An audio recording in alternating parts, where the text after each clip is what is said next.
Hey guys, now we are going to solve question number 8. Let's see what the question says.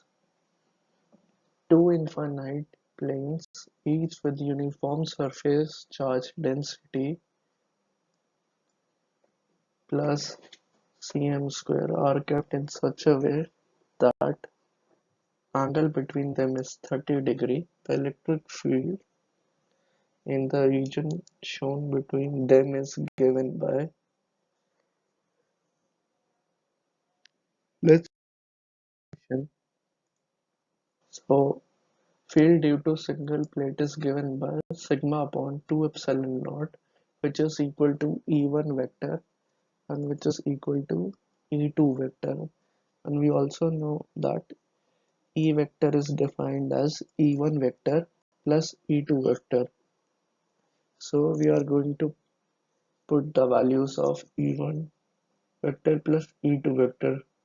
So this comes out to be sigma upon 2 epsilon naught 30 degree minus of j plus sigma upon 2 epsilon naught sine 30 degree minus of I plus sigma of 2 epsilon naught into j.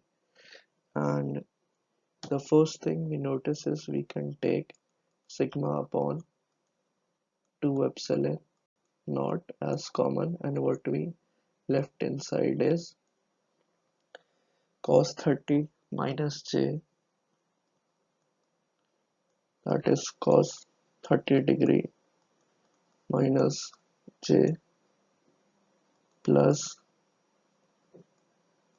sine 30 degree minus I plus j. When we solve this equation, we reach here sigma upon 2 epsilon naught into bracket 1 minus root 3 by 2 j cap minus half of I cap, and we can replace I cap and j cap with x cap and y cap to signify its direction, and this is our final answer. So A part is going to be our answer.